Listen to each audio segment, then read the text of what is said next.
Good day, race fans, and welcome to the Intentional Wreck podcast made by race fans for race fans, from the casuals to the lifelong gearheads. My name is Jeff.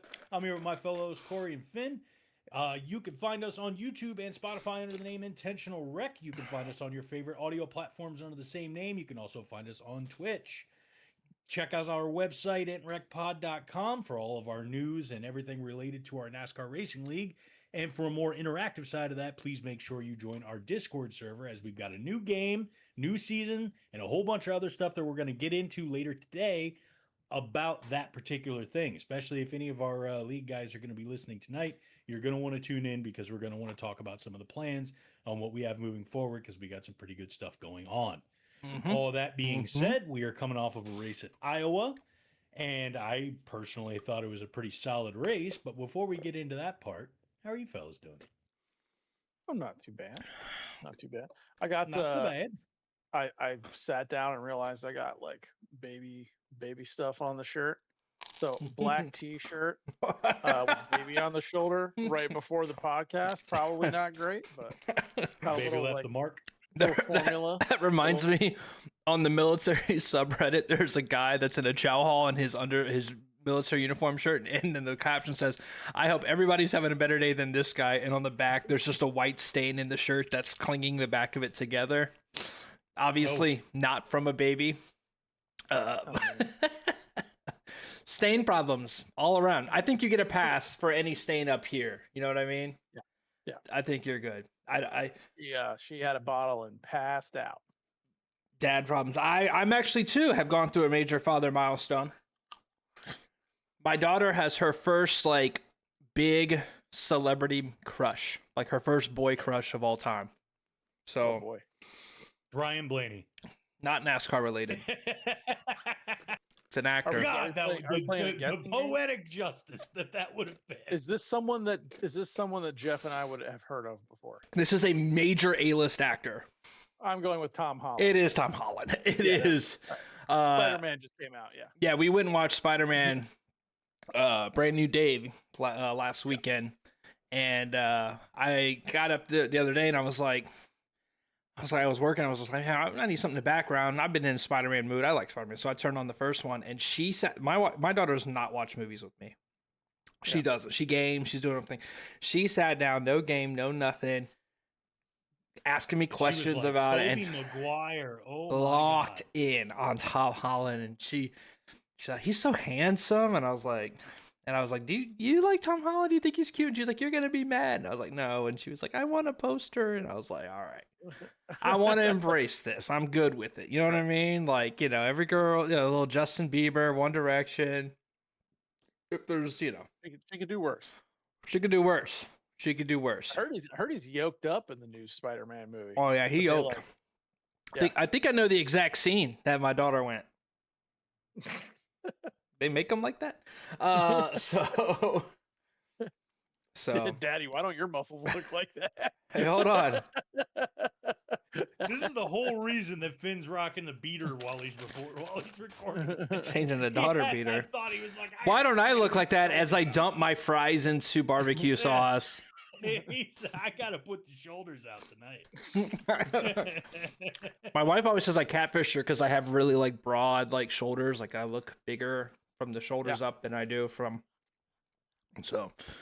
Oh, this is a very flattering figure that he looks. Yeah, he's got a very flattering. My camera angle is very flattering for your boy. The rest from the bottom, from the green line down, is not too good.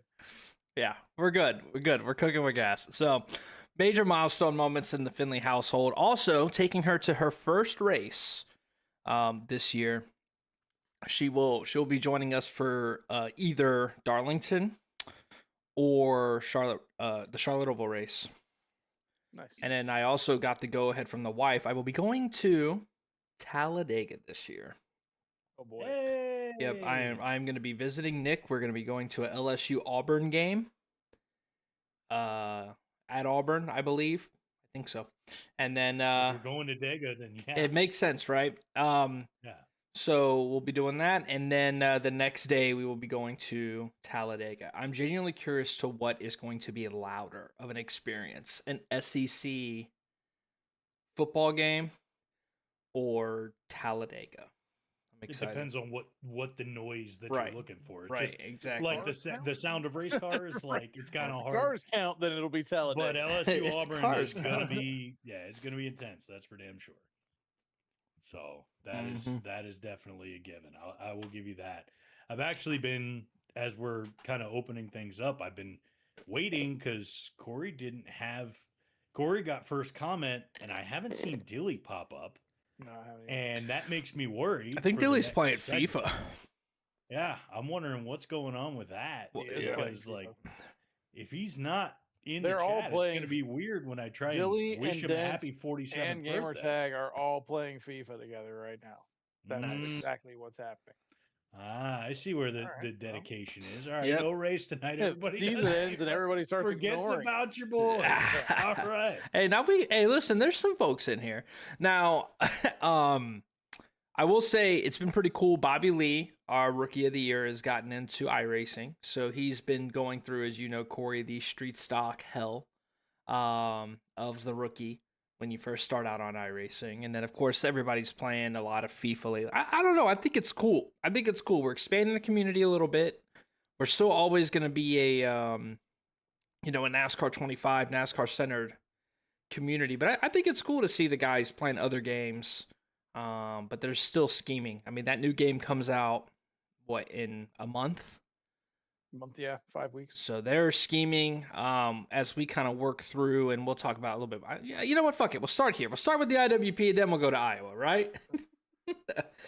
Wasn't a whole lot to talk about. Only Ty Gibbs showing out, but Well, no, I thought there was a lot. I think that there was early on in the race, like it was there wasn't quite as much to go over, although a wreck within the first 10 laps was definitely something to go over. But the fact that we lost Tyler Reddick, before the race hardly even started.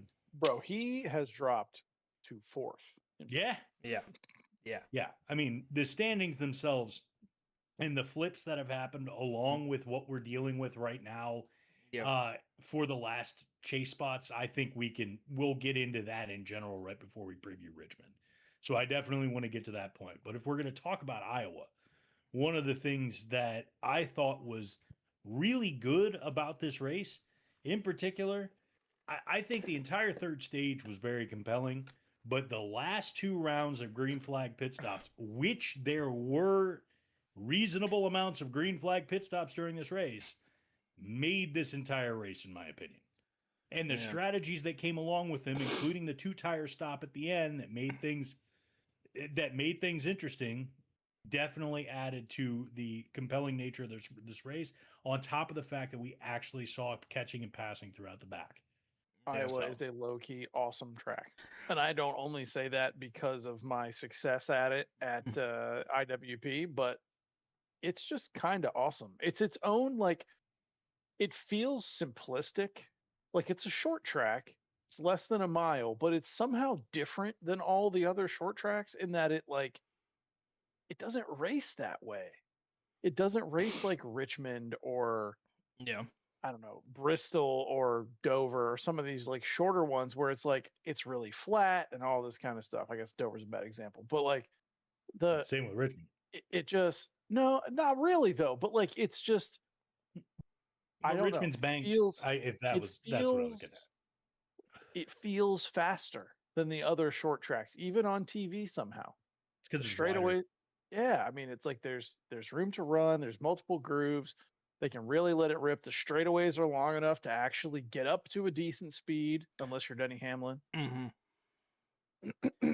I think. Well, he could get up to his speed. He just had trouble slowing down from his speed. It was taking a risk doing so. Yeah, exactly.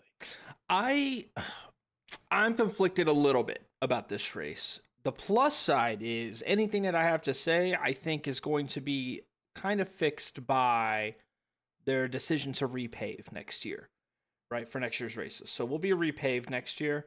So I think I'm ready to say, hey, here's my criticism, but also I've accepted that they've already made a change. So I'm intrigued, right?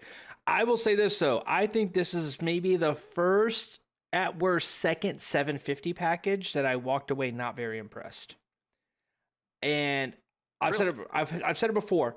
What I determine a good race to be is, can the faster cars, the obviously faster cars, pass throughout the track, including the leader?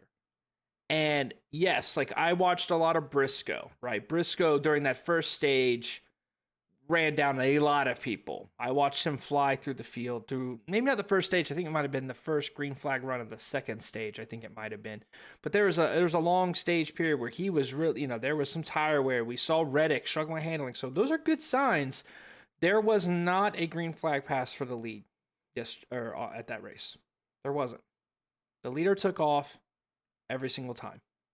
And the leader never got ran down, and the leader never got passed. Now, let's say the Ty Gibbs thing doesn't happen, right? Blaney led that whole first stage and nobody passed him. Okay, there's that.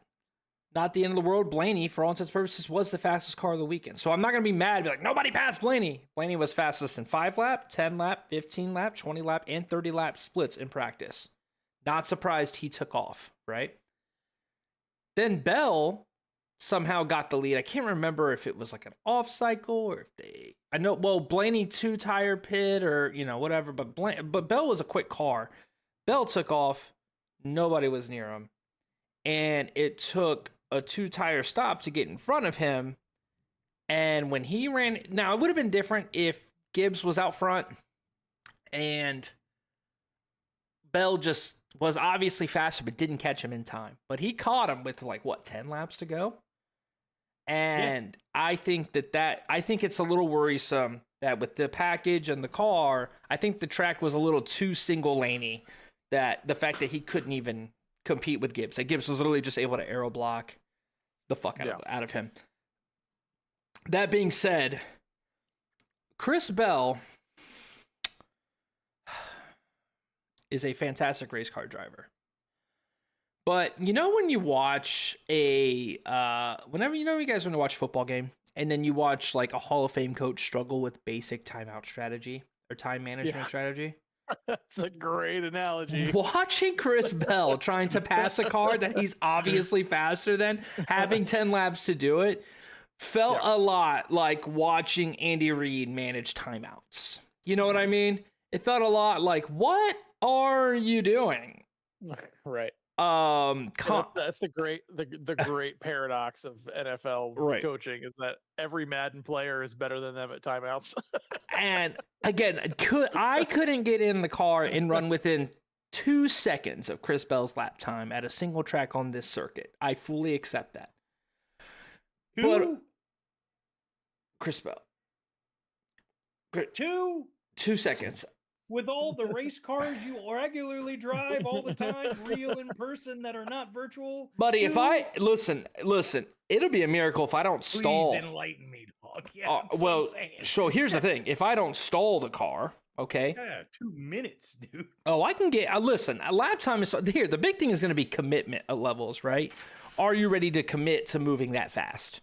But skill level, let's say I was able to cover that gap, I still would struggle with that. I get it. I understand that, whatever. But good Lord, he does not. Anything to try, though. I will say this. If I put Chris Buescher in that car, Chris Buescher wins the race, I think. If I put... if I put Chase Briscoe in that car, Chase Briscoe wins the race. And I think that's the reason that Bell is finishing second in so many of these races, is he doesn't know how to pass. If Blaney was leading him, does he win the race? Blaney was, because if Blaney was leading and Bell was in second, if Bell wasn't, would he have moved him? Teammate. Teammate? No, I don't think he never put himself in a position to pass. He kept driving it in way too deep when he wasn't setting up corners to get a run and then make the pass. He was never. And again, that. The thing is was it that bad, or is the aero that awful compared to the lead car, right? But man, it wasn't pretty. It did not look that pretty, because I have seen guys pass in this car. You know what I mean? And did you see what Gibbs said on the download today? I saw him talking about the camera. the rear Yeah, view they need to put camera. the cameras out of the car. Right, Yeah. it feels like the digital cameras allows you to see so much more and react so much better, and he thinks that would go. Yeah. And it's interesting that he says that, right? Because typically, so about Ty Gibbs for a moment. Gibbs is kind of a guy who has a reputation for the nepotism, being in the best equipment. Yes, he's doing well, whatever. It's interesting to see a guy like him go, let's make it harder. Yeah. Because I tell you this, a confident Ty Gibbs is a fucking problem in NASCAR. Yes. Right? Yeah. It's a lot different when it's Ty Gibbs learning, nervous, struggling with the loss, not really figuring things out. But it's Ty Gibbs that's like, yo, let's make it harder. I don't give a shit. It'll make y'all bums worse. Woo. Ask He's a anybody in the championship favorite Xfinity series a few years ago about something like that, because there was a point towards his final stretch there in the Xfinity series where it was like it was Gibbs, Gragson, and everybody else for Right. a good while there, like Right. so. I'm not ready. I'm not ready to shout it yet. It's more of a whisper. But Ty Gibbs is the championship favorite today. Yeah. I don't think that's recency effect. I think that's last 10 races effect. He's so good right now. So good. So it's I mean, there's like there's an example for it and there's an example against it. The example against Ty Gibbs being that is we are not 5 races away from Denny Hamlin winning what, like 4 straight races? that's I'm saying. Is that what it Denny was? Hamlin and Like- Ryan- to me, it's to me that like I put him in that top 5 discussion. Well, then But- then he won 3. He's 4 no out of question in the he- top 5. He won question. 3. 2 of them from the back to the front. So we had Denny's like insane run, and that's the thing against. I was like, hold up, Gibbs is doing well, but remember Denny like is multiple races ahead, and but then you look at Reddick, who had 5 wins in the first 9, Yes. and It feels like- is either Denny or Gibbs today. Those are the only 2 guys to even begin to make an argument for right now. yes. I mean, Blaney has the same amount of wins, brother. Blaney is not gonna win the championship. Like, not right now. Dude, with JGR having 4 cars in top 6 in points right now, Yeah. a JGR car is winning the championship. I hope. I would stake my reputation on it as a sports fan. I certainly hope. Like, Blaney is not winning this championship. It will be a JGR car because with all of them working together to make sure that they're all doing well, it will be very effective. It's tough because when we look at like the championship tracks, right? The thing when it comes to Denny and Ty is they're both going to be good at the same tracks. You know what I mean? There is Bristol, which if Ty can repeat his performance at Bristol, right? I don't remember Denny being a super contender in that race. The Kansas, Vegas, Charlotte stretch, watch out for Denny Hamlin, right? And from what we've seen from the 12, not that quick in those scenarios. Blaney's going to lose his help fast too. Yeah, His teammates are going to be out quick, yeah. out of contention very, very quick. It's So in the chase, they don't do cuts though, right? no. The entire time, it's just like it's a points reset and then go. Like points Full-on reset, race. and Right, then we're doing there the will last be- stint. There will be mathematical eliminations, but Yes. not Yes, if 4 guys get cut after 3 races. yes. Is that right? Okay. Correct. Correct. I think the thing with it's just tough. Like Denny, I think Denny is so clear the favorites, but Ty is absolutely the hottest right now. Like it definitely feels like Ty Gibbs feels a lot like how I felt about Chase Briscoe around this time last year, right? Where it was just like it Mhm. feels like every week the 54 is leading laps. Feels like every week, no matter where you look. Oh, here goes Ty Gibbs, and he's the 10 laps, 15 laps into a run, and the 54 is the fastest car on the race. Where I think I wish he would improve a little bit is the DNFs, right? But they were a little bit earlier in the season, right? I think it was like a plate race, and then but I mean he's been on a heater. Him and Danny have been on a heater. I think he has like 1 race that he hasn't been in the top 10. He's solid. He's solid all around. And I'd like Gibbs to and see Blaney some have more the same sustained number leads. of wins, but Gibbs has twice as many top 5s. I will say this. Gibbs won Bristol on speed. I'm trying to remember. I was actually at the Savannah Bananas game when he won that race. So I wear the hat. I would like to see Gibbs win a little bit. I won't say he didn't win on speed, but he definitely won on strategy call, right? He was fast, but he wasn't the fastest. I think the fastest the race he was the fastest was, man, what was that race? North Wilkesboro, where he won that first stage, had the penalty, and drove all the way back through the field, which spells good things for a guy that good at short track racing, because where are we going next? Richmond, New Hampshire, right? If he could do good at those two and close that gap a little bit, I think I'm with you, Corey. If he has a 3 spectacular races and closes the gap, that being said, though, I think we're in obviously Denny controls his own fate. There's no excuses on this one. That's what I'll say about Denny Hamlin. Like, there's a lot that, I get it. He was leading the championship with 10 laps to go. A caution came out that's against it. But right now, cards are in your favor, brother, because Reddick is pissing away the season in a major way. Yeah. And every single track lines up to Denny Hamlin. You have 4 mile-and-a-halves, 5 mile-and-a-halves with Darlington. Reddick is not his biggest competition right now. That's what I'm saying. Is Reddick not even close? Yeah, it is the rest of JGR. Yeah, it's Gibbs, and probably Blaney, it's really Gibbs, and I mean both of the other JGR cars are a bigger threat to him right now today. Than Tyler Reddick is. And Briscoe is in a good chance to overtake Reddick. I remember, man, talk about flying up through the points, brother. Chase has had a well. He didn't even make the cut line until like 10 races into the season. Yeah. Now he's in 5th. Yeah. So him and Christopher are flying up the charts. Chevy guys seem to have cooled down quite a bit. Kyle Larson is speed running elite, like not making the chase. I don't even know what's going on with the 5 car. So no, I'm with you. It'll be interesting, and I think it's going to be. Kyle Larson doesn't make the chase. It will be the biggest story of the season. Oh, dude!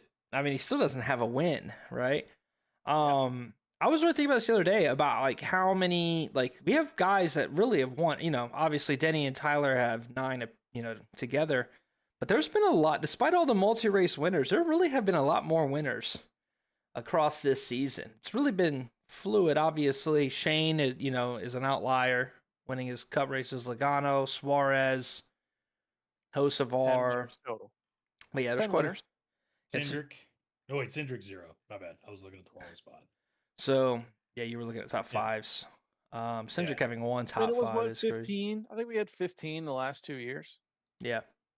So we're kind of on pace for that. If we get a couple more guys. Yeah. So, and of course, Corey Heim, right? Corey Heim out here. Oh, I forgot about Corey Heim, 11. Oh, yeah, Corey Heim, his 2 wins. He just doesn't have points, so he's not in the standings. But points, right? It doesn't count. But I think I'm, one of the things to look at, too, is that lap sled column, right? Like, Denny has almost 4 times as many lap sleds as Ty Gibbs. That's what Ty needs to do.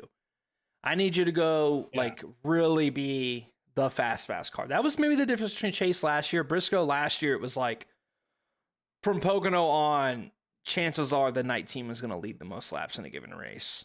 And and Denny obviously had the brake pad thing, and Denny hasn't really had, I wouldn't say he hasn't had. I mean, 2nd North Wilkesboro, 5th at Indy, but we haven't been to a track that he's been really, really good at.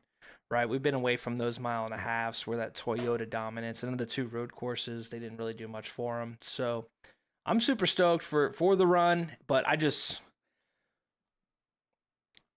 the turnaround Gibbs is having. We joke about the Ryan Blaney, but Blaney was a guy that for a very, very long time was just like, is he going to get there? Byron was another one. Is he going to get there? And then they moved to championship contenders, but Gibbs's was a lot quicker. And it's terrifying. I would be very scared, like I said, of a confident Ty Gibbs.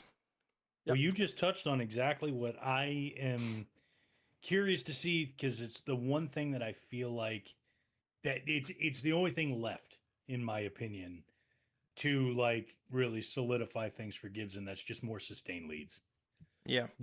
When you look at everybody that has already clinched their spot, when you look at anybody that is currently in the chase right now that you want to consider an actual championship favorite or somebody you're going to be scared of when those points actually reset and we're back to 0, that's the one category that I'm kind of looking at going, like, you know, the bona fide factor, I guess, as far as what I'm looking for. Because once everything's reset and we're back to zero, like, you know, at that point, everybody on that list has a chance. And most of the people that are on that chance that you're going to think of as being clutch enough to be who to be afraid of all have probably at least 400 laps led throughout the season. Yeah. Like, I consider that a pretty decent benchmark to make that, like, to gauge that. And that's the one thing that Gibbs doesn't quite have. But at the same time, but Finn's right though. As that confidence starts to grow, that car is just going to get faster and faster, man. oh yeah, absolutely. There will be a direct correlation there. Yeah, I mean, dude, that throttle foot gets heavier. Like, it kind of feels funny because he had that whole kerfuffle with Gabehart in the off season where he got called out, and it's like the guy came out and basically said everything that everyone could ever say about Ty Gibbs being an illegitimate star. Right. And it was like, he just proved you wrong. So what else you got? Yeah. Right. And it's like, I mean, let's be clear. That's gotta be kind of freeing a little bit. I still think he's insufferable. Let's be clear here. I still think Ty Gibbs as a human, I couldn't be friends with. But I also don't make enough money to be friends with Ty Gibbs. So let's be clear there. I mean, he's younger, and confidence, depending on, confidence always comes off a certain way, depending on whether or not you like a person or not, right? I do think he's grown up a little. I can't remember the last time I saw Ty Gibbs really get into it on the racetrack the way he did, based on the reputation he built in Xfinity, right? He's not doing that anymore. So if he comes across as like an insufferable Nepo baby, because at the end of the day, you'll never convince him, and not that we need to convince him, but you'll never convince Ty Gibbs that his achievements aren't legitimate, right? When we talk about Nepo babies and their ability to go, yes, I'm here because of X, Y. There's like plenty of those in NASCAR, though, man. But who? Because there's 3 different types of Nepo in NASCAR, in a way. There's pay drivers, which is mommy and daddy got money, but they aren't but maybe they aren't NASCAR affiliated. Does that make sense? So I'm here because I'm right. And then there's driver sons, which I'm going to be honest with you, I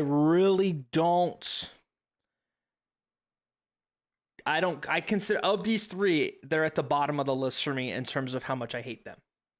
I have no issues with driver sons, right? There's not a whole lot of Dave Gilliland is my dad, so as a result, I have a extra fuck ton of money. You know what I mean? And then there's sons of NASCAR executives and team executives. So Cindric, Custer, Gibbs, right? Those, they kind of fall in with pay drivers, but I would say pay drivers, it's like, hey, I have sponsorship outside of, I'm not mad at you. Like Herbst, Riley Herbst is a pay driver, right? He brings money, but his family is deeply ingrained in racing. I really don't hate that. I don't mind that. Well, NASCAR is a sport full of families, dude. Like, in general, it's like the legacy of NASCAR is built on a lot of different families. Think of the Petty family. Right. You know what I mean? Like, look at the Elliots, the Blaneys, the Earnhardts.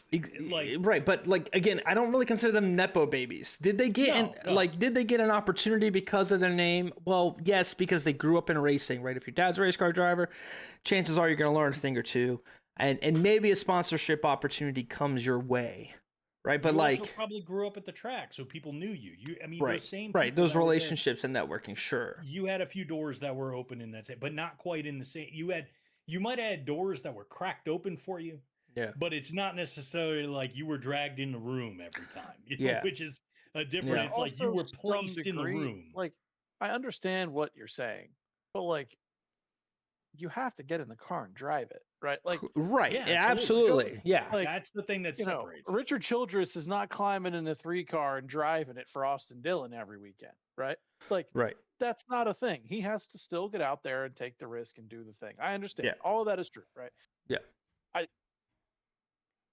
selfishly, right, and I think Jeff would probably agree to this. There's something about Joe Gibbs that makes it like you're going to have a hard time convincing me that his leadership is not a huge part of why that team is successful, and it's not just money, right? Like there's something to be said for the fact that the guy that owns the team has 3 Super Bowl rings with 3 different quarterbacks, and then went to a different sport Yeah. and is even more successful Right. somehow, or maybe Right. equally successful. No, I But, would like, I would say so. it's he's got It's money. a legacy Yes, of sure. leadership. Yes, Because like it's you got to there's figure more to it than just like, I don't know, pick your billionaire had a kid and now they bought a race team and then their kid gets all the best shit. Like, okay, I understand why that would be annoying. Yeah, Joe Gibbs is different though, man. right. Joe Well, Gibbs is I a think, legitimately talented sportsman. for example, like let's say, like if Gibbs was like, again, it's one of those what makes Gibbs unique versus like any other of the Nepo guys. Like for example, the only reason I think that people don't like Austin Dillon is because of the number that's on the car, not the fact that he has a cup car. Does that make sense? Yeah. the fact that he is the one driving the 3. If it was Austin, right? If it was just Austin Dillon on a B tier team for for Pop, and he drives the 33, nobody would give a shit. Nobody would give a shit. But he wanted to slap Dale's number on the car. Yeah. And that is what rubs people the wrong way. It's not that you don't deserve to drive. He's winning Richmond races. He has multiple Crown Jewel wins. Austin Dillon is driving a B tier ride. Okay? He's not the worst driver in the field, right? By any means. A good sponsor. Right. He's about as far from the worst as he is from the best. You know what I mean? Right. Like, pretty So, smack right in that midfield. I genuinely believe it's just because he's in the 3 car that he gets the hate of the Nepo term. Otherwise, nobody gives a shit. I don't care if you're driving a B. I think the idea is that you got put in that car over somebody else. And I think that's the big thing when it comes to Gibbs is he was handed the elite ride. Elites of the elites, right? And for a long time, it really looked like he was a little out of his element. And that's what I'm saying. It's like now he's proven you're absolutely right. And this is why I always... what other ride is he going to get? I agree with you. Again, right? Yeah. It's not his fault that his grandfather's team is dope as shit. Right, exactly. And at the end of the day, you have to drive the race car, right? So if I'm going to be mad at a Nepo baby, if he was giving me JJ Yaley in the 11 results and coach kept him in the car, we would be like, okay. But hey, buddy, you're a championship contender now. Yeah. You know what I mean? Like, hey, you're a championship contender now. And at the end of the day, I can respect that. I can respect you being able to get in the car because it is the big leagues. And even if you are handed the fastest car in the racetrack, you still have to do something with it, right? He also, he also won in the other series. Like, he's a chance. Like, all he's doing is moving through what his projected trajectory would have been for that, right? Like, he's also given way better gear in every series. So like through ARCA, I don't deny that. Yeah, that's cool, right? Like, yeah. But when you get that, you better do something with it, is the general point. So and he is. I recall after that, Xfinity, I think it was actually Xfinity. I don't know if you ever saw this, Corey, but Ty went on the Dale Jr. download and was talking about some of the Nepo allegations and hate towards him. And I felt like he was just really tone deaf about his position. Whereas, who's the actor that does The Boys? He's the son of Dennis Quaid. Yeah, I don't know his first name. Jack Quaid. I remember watching an interview with Jack Quaid, and he was like very upfront. He was like, yes, I am here largely in part to the network of people I know because my dad was an actor. That being said, I take my craft seriously. I take my position honestly. Like, I'm not mad at Ty Gibbs for being the grandson of Joe Gibbs. I'm not mad that growing up in racing and being 5 feet tall, he realized, I'm never going to be a football player. Maybe I should be a race car driver. You know, coach has 2 paths that you can go down, right? And I'm not... I could either be a running backs coach, right, or a star in NASCAR. Right. Those are my choices. And I'm not mad at him taking his opportunity. I will say this: let's go multiverse here. Gabe Hart comes out, says all those things about him. Ty Gibbs is 25th in points. More and more stories are being leaked about how he skips meetings. He doesn't like to let people in the shop talk to him because of his status. He refuses to be a part of it, right? Now, all of a sudden, we're like, okay, F you, Ty Gibbs. Little Nepo baby. But I'm going to be honest with you, like, my opinion has changed a little bit on it. I don't mind you being there because of your position or because of your money or what you bring to the table. People get, NASCAR guys, they get mad because you're, quote unquote, stealing a spot. But who do you know? Well, I mean, obviously you put Larson in that car, but he's not, he's getting the most out of the car, right? He's second in points right now, only to Denny Hamlin. You put Larson in that car, is Larson probably winning 2 races, maybe even more? Yes, but he's exactly where that car should be. The 54 car being second in points is exactly where it should be. It's a championship contending car. He's up front every week. I respect it. Could he go perform as good as Kyle Larson's doing in the 5 right now? No, probably not. But this good thing he's never going to have to worry about. Right. This shows me that he's taking it seriously. He's in whatever car he wants at DGR forever. Right. It will be his team someday. Yeah, it shows me that he's taking it serious, and that's where I would be concerned if I'm a non-Gibbs fan is how confident that car feels, right? It's right. It's kind of one of those things where it's like the nepotism piece of the puzzle really doesn't stick because he doesn't suck. Yeah. It's only a negative if they suck. Your Jack Quaid example, Jack Quaid is awesome. Right. He's great in that show. It's like at some point the family puts you in the position to have a chance, right? Is it easier? Yes. But you still got to turn laps, man. Yeah. He's the one hitting the wall going 150 miles an hour. Yeah. Like it is what it is. Like he's got to go do it. And he is. So if he sucked, yes, people would be giving him shit. But he doesn't. At least not right now. But maybe that's him. Maybe that's the team. I don't know. Right. All 4 of their cars are in the top 6. Right. I would say 5 of the top 6. I mean, honestly, it's a good analogy to equate because the 3 best shows right now are the Ty Gibbs show, The Boys, and House of the Dragon. Am I right? No. God, the show's so bad.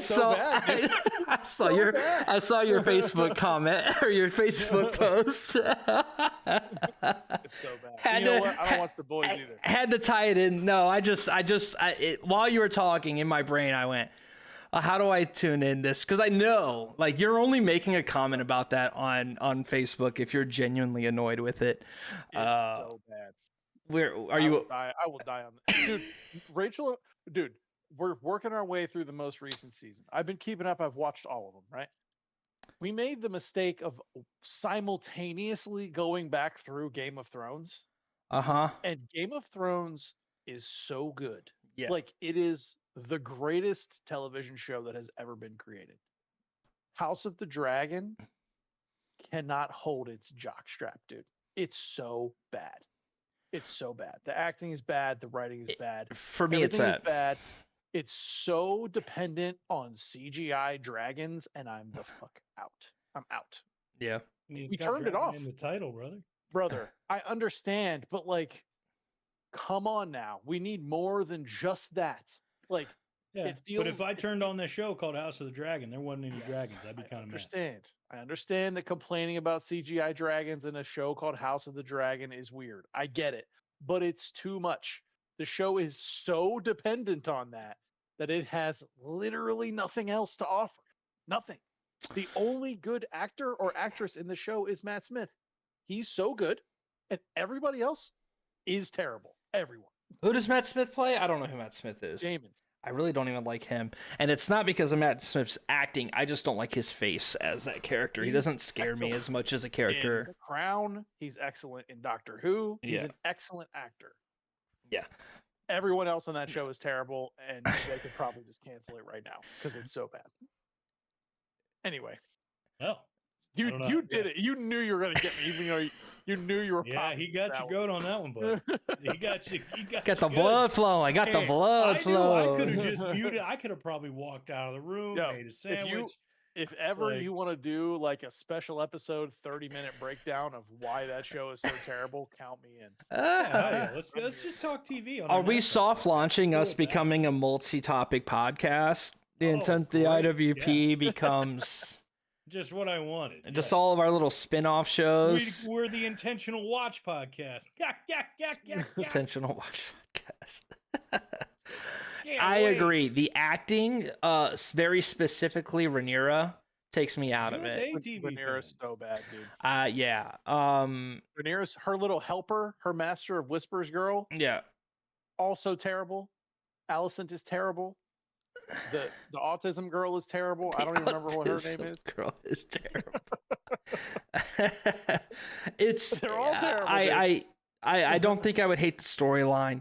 And I don't know if you guys know. Do you guys remember that my wife yells at the TV? I don't know if that's something that ever came across. If you guys ever watched a movie with us. Fun thing about our family, I have to tell my wife before we go into movie theaters that other people are here. My wife my wife yells out loud at the TV viciously during things. And it's even worse when she does it when it's a rewatch. So like she's rewatching Grey's Anatomy for the 5th time. And she'll be like, "You're a fucking asshole, Alex." And I'm like, "You knew he was going to do this. You have seen this 4 times that he is going to cheat on his girlfriend. And you scream at him every single time." And she's like, "Yeah, fuck him." And I'm just like, it's my wife is uniquely my wife.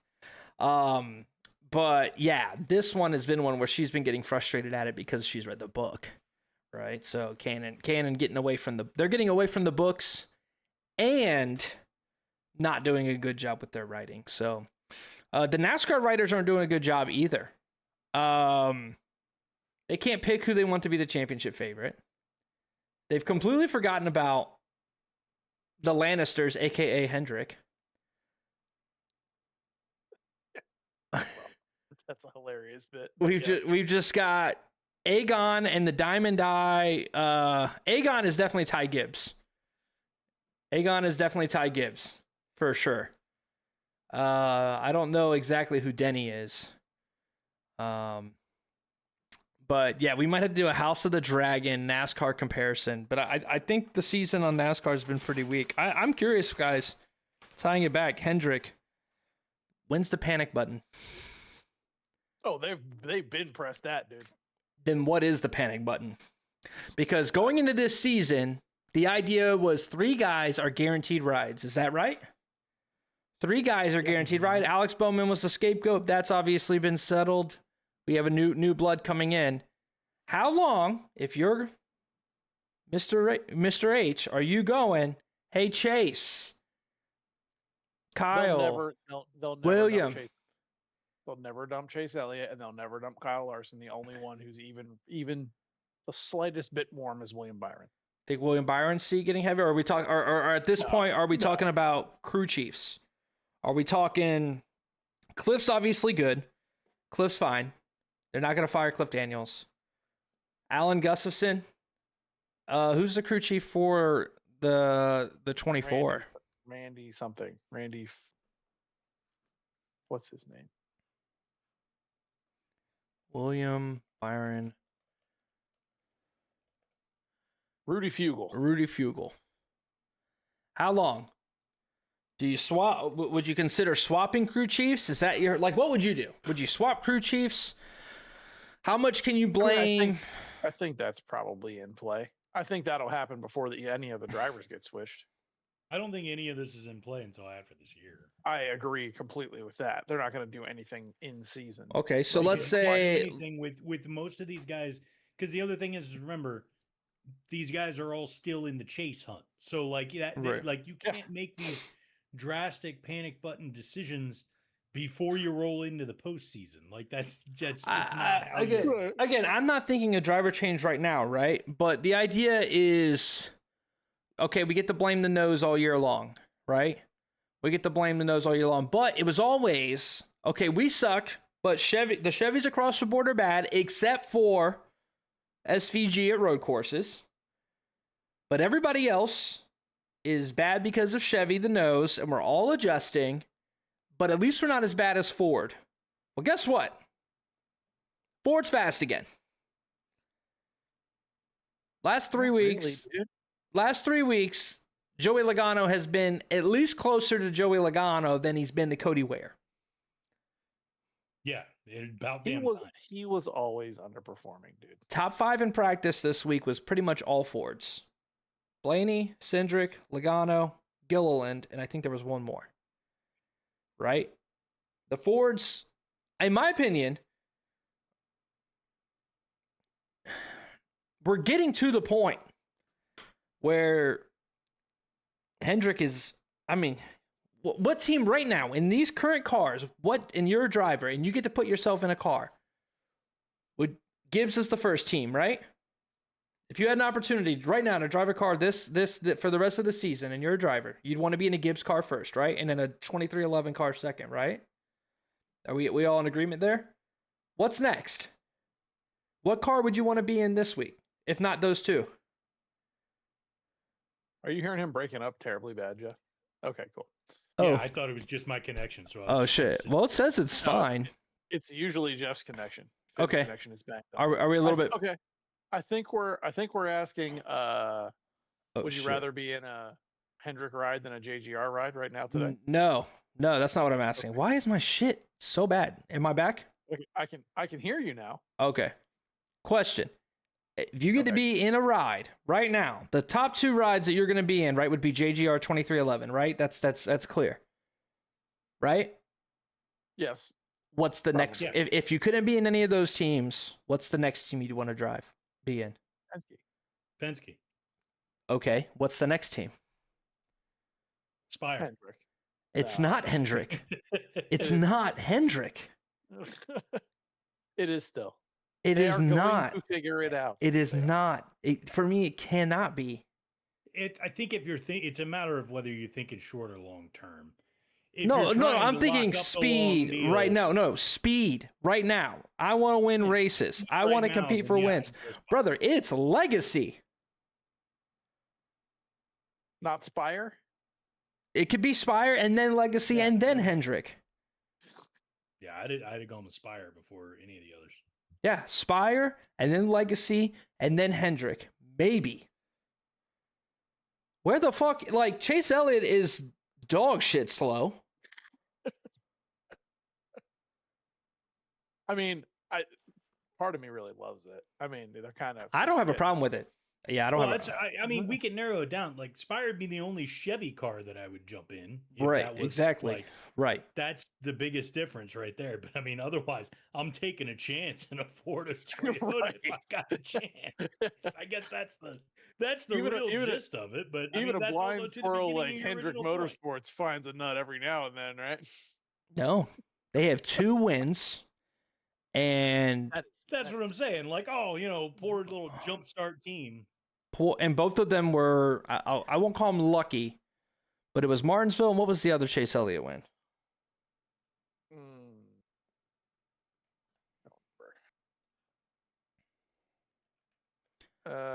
Martinsville and Texas. Right. So, and if I recall, like, it was decent, but it wasn't like.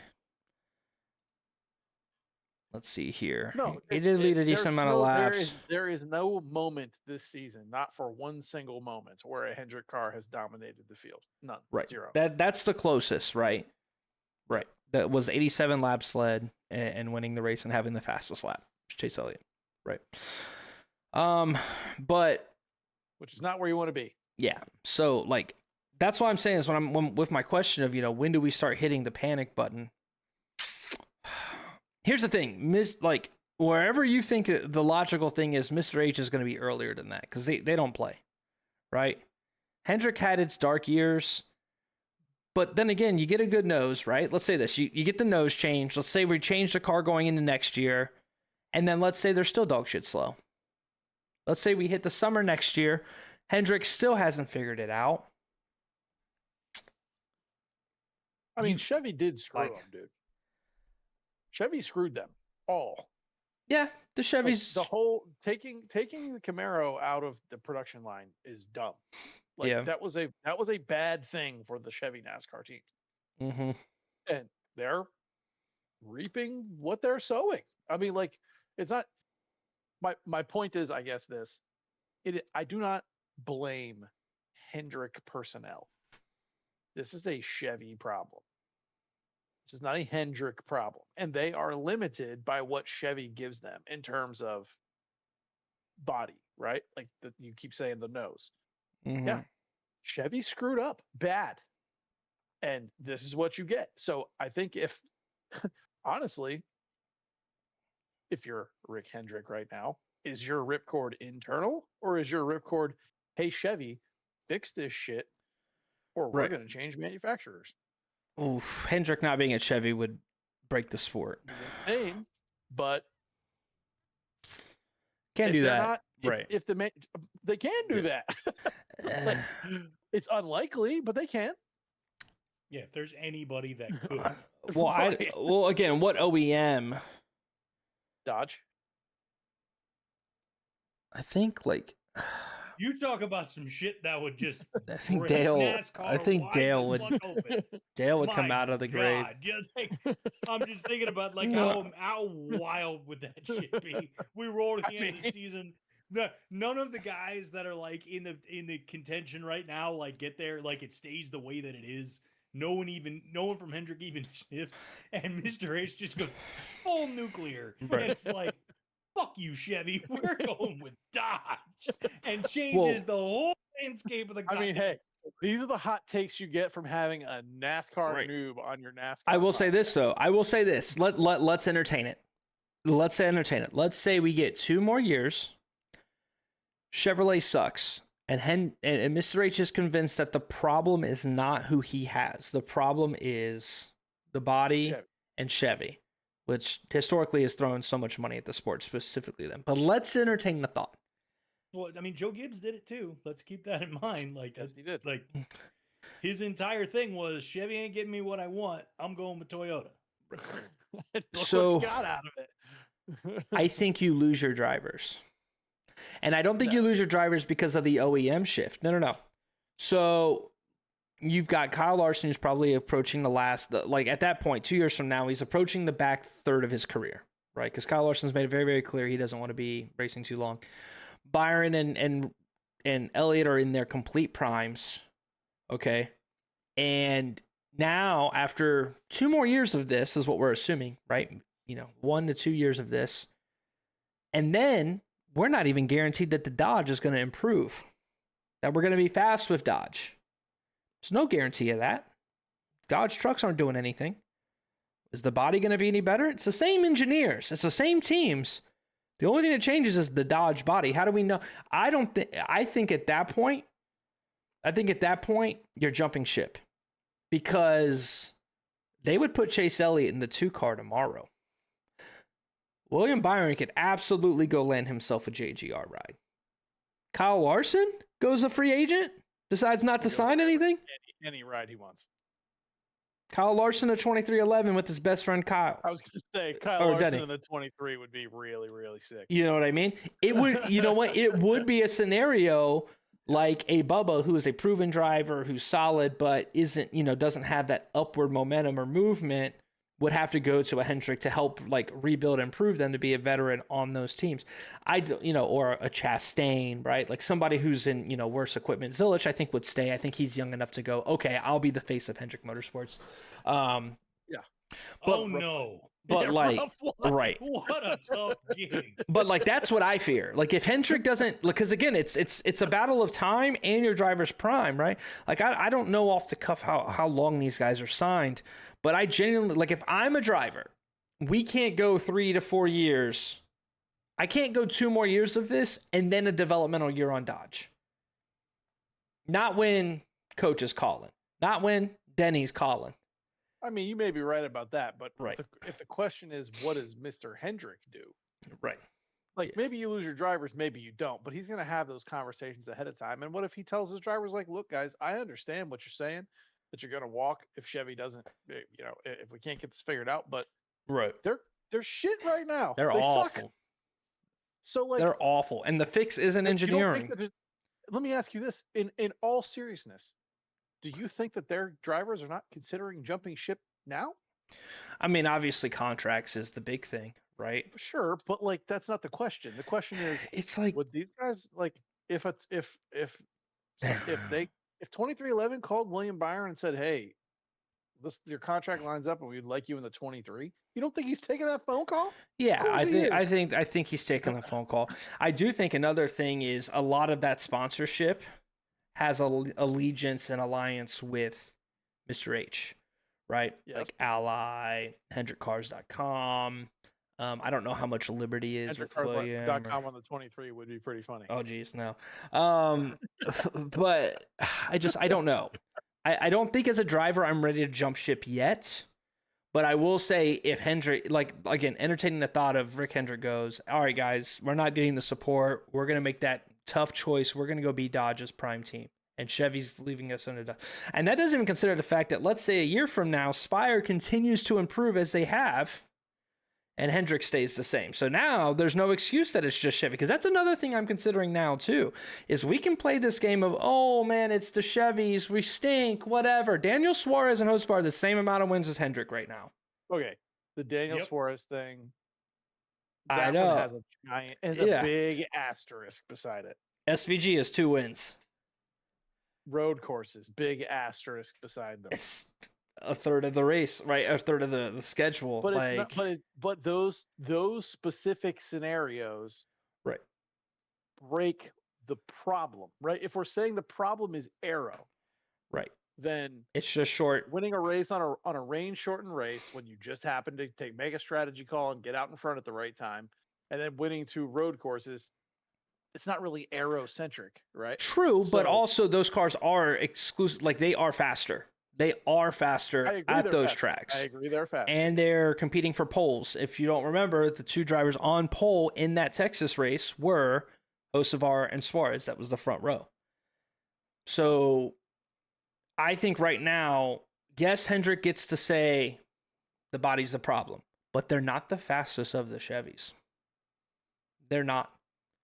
They have the single best driver of all of them in Kyle Larson, but your defending champion has 0 wins in a year and a half, and Byron is nowhere to be found. So, I mean, obviously it's a little early to start the panic button, but I'm curious to how long they go, right? Because Bowman's not going to be the scapegoat at that team anymore to be like, oh man, Hendrick's got to do something. No, now it's a big wider argument of the best team, one of the best, historically the best team in NASCAR history. So, I think it's good. I mean, we're just adding to more storylines, but like I said, Penske, I don't know if I think Penske or Ford got approved to make a change or something, but Ford's certainly improved. They've looked visually quicker.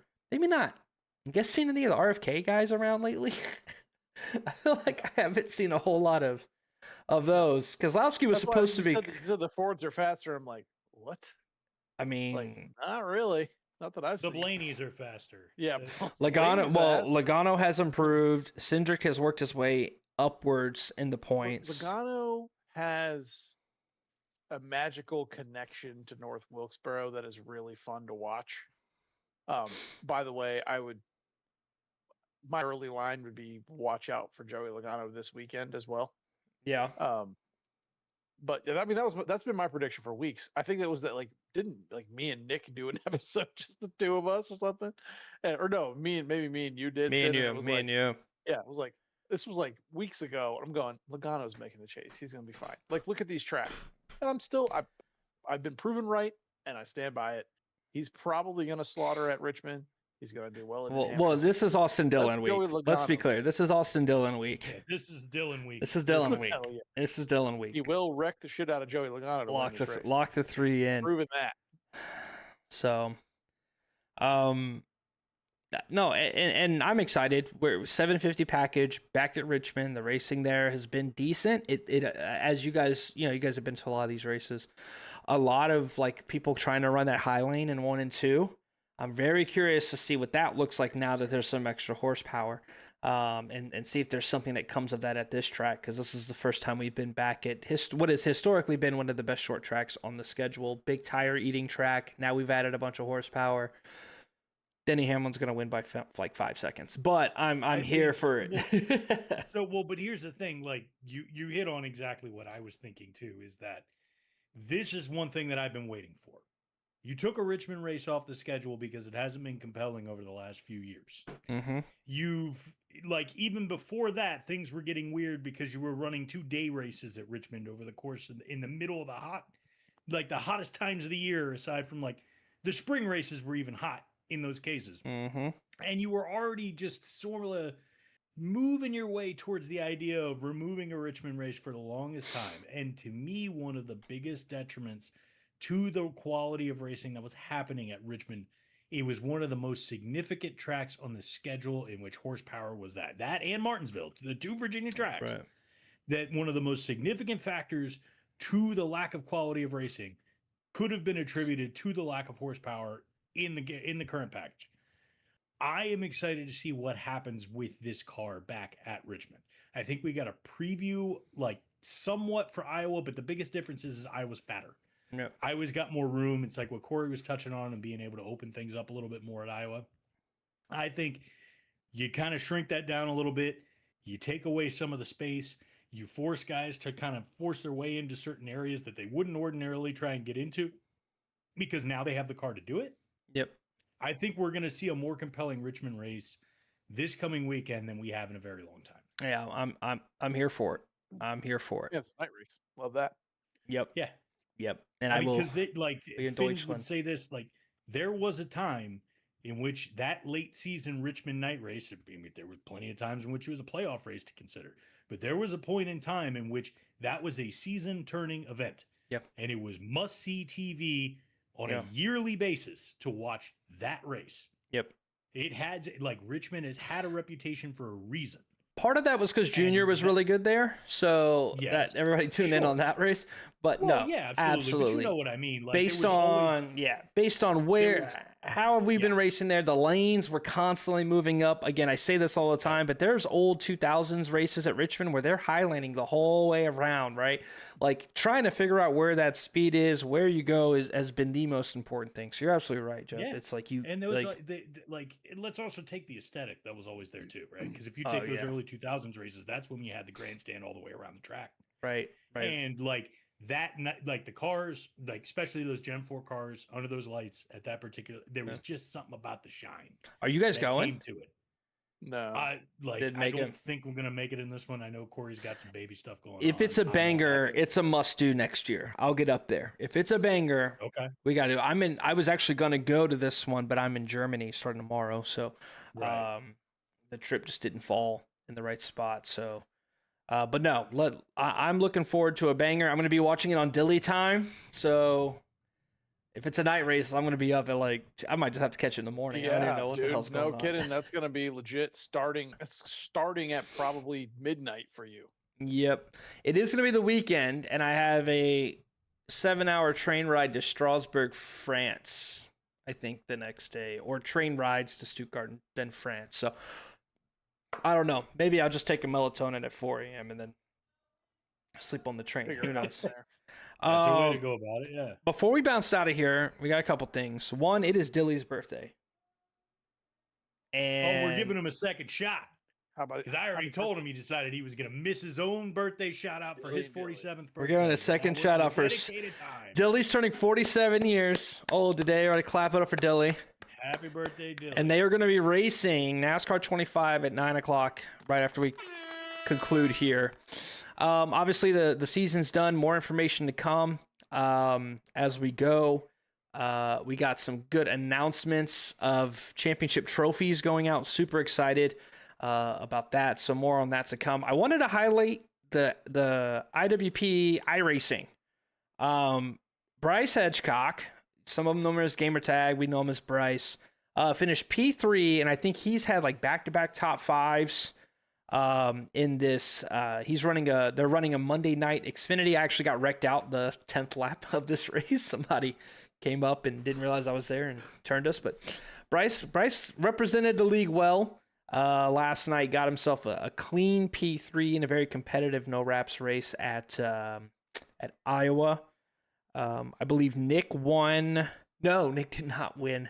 Nick got himself wrecked out of a race at Iowa Cup on their Thursday, and Shanzi and Bryce ended up with top fives. I think 4th and 5th respectively for those two. So that's going to be kind of the big majority racing that's going. We'll continue to post those links in the channel. Everybody that tunes into those, we appreciate that. It's not required.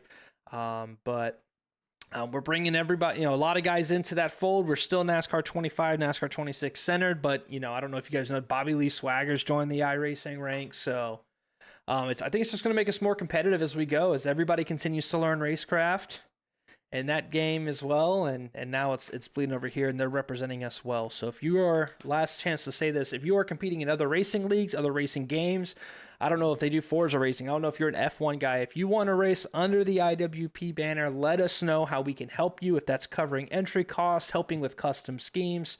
We would love for you guys to represent the brand and support you as we can, as I see all those guys pouring in for Dilly's celebratory 47th race, so they'll be running 47 laps under caution to commemorate Dilly's race.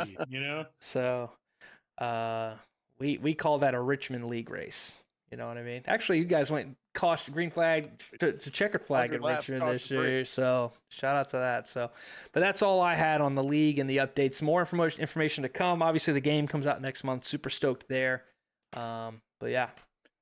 Well, to that point, yeah, we've got definitely be tuning in. I would say within about 2 weeks or so. We'll probably have some bombshell announcements that we'll have coming in as things start to formulate. Bombshells. Our admin team is working through some good things that we're trying to put together for what's going to happen with the new game, including some division changes, including some abilities to shift things out and give people more opportunities to shine. And things are going to get pretty good, and you won't want to miss some of the stuff we've got in store for future episodes. So all that being said, as we kind of roll out and close things out, do you guys have any particular predictions or anything that you want to throw out there for Richmond? Joey Logano will do well. Predict the top 3. Holy shit, my hands are frying on that hot take. Oh my goodness. Podium finish for Joey Logano. Watch out also. Alex Bowman's last win. For Ty Gibbs. There we go. Alex Bowman's last win from Finn. Yeah. Joey Logano. Can you imagine if Alex Bowman gets a win before Kyle Larson? That would just be stranger things have happened. That would generally just be fun. I know for me, I'm gonna predict that Austin Dillon does not win on Saturday night. Another steamy hot take. Yeah, I know, right? No, with that one, no. For me, this is the one that Chris Bell gets over the hump. This is where this will happen. Chris Bell will finally break the second place streak and take his win. It's either here or New Hampshire. Let me tell you. Well, true. So yeah, so it's one of those. So those are my predictions rolling into that. But with all that being said, I think that's going to wrap things up for us this week. Please make sure that you check us out on Twitch and on YouTube under the name Intentional Rec. You can follow us under the same name on all your favorite audio platforms. Check out our website at recpot.com and keep an eye out and join our Discord server so you can get in on the next iteration of the IWP Racing League for NASCAR 26. It will be cross-plat, meaning you can jump in when you're on PC, you can jump in when you're on PS5. We were previously just an Xbox League, so we are anticipating more people joining in, things expanding, and things getting fun. And like I said before, make sure you keep your eyes and ears out for new announcements on that moving forward. All of that being said, everybody have an awesome night. Have a great weekend. We'll catch y'all next week. See ya.